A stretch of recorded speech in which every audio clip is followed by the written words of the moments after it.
If I were to mention a cannibal, your mind probably goes to Jeffrey Dahmer. But there was a man who took the life of a woman, ate her, was then caught, admitted to it, and never even saw jail. His name was Issei Sagawa. In 1981, he's studying abroad in Paris where he meets Dutch student René Hartveld. He invites René over to his apartment to review literature. And at this point, René and Issei are friends. They get coffee together, they compare notes. There's nothing romantic going on. But René doesn't know that Issei has these dark fantasies. He was already arrested once for breaking into the apartment of a woman where his plan was to unalive her and then steal a piece of her flesh and then run off with it. But the victim in that situation woke up when Issei was breaking into the apartment, so she was able to fend him off. Even with this, though, he had no record because Issei came from a very wealthy family. He was able to pay the victim a substantial amount to have them drop the charges against him. René was also unaware that Issei had started to develop feelings, but not in your standard way. It was more so, he thought she was attractive, he thought she looked healthy, and in his mind, he would then take on those characteristics and traits if he were to consume her.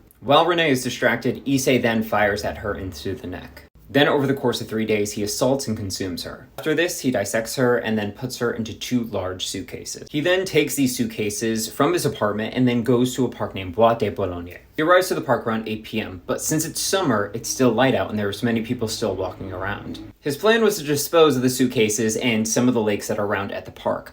But with so many people being around, this was not easy to do. Believe it or not, Issei gets distracted and he's just looking around aimlessly. But then when he turns around, he sees that somebody's actually poking at one of those suitcases. The man asks Issei, "Is this yours?" Which he replies, "No." And then the man opens the suitcase. Horrified, everyone kind of flocks around and is like, oh my god. Issei just calmly walks away, but then only a matter of days later, French police show up at his door to arrest him. In 1983, French medical experts deem him as unfit to stand trial. So he's sent to a psychiatric institution before being deported to Japan in 1984. But upon arrival, Japanese authorities declare him as being sane. It's decided that his only problem is a character anomaly, and he doesn't require hospitalization. When France deemed him insane, they sealed his documents, because he was supposed to spend the rest of his days in an institution. And since his file was technically sealed, France authorities would not hand those over to the Japanese authorities, therefore letting him go free. Issei would walk free and go on to publicly talk about this, show no remorse, and go into extreme detail. He even wrote a book about it, also appeared in an adult movie that was very suggestive to eating, and he just passed away last year.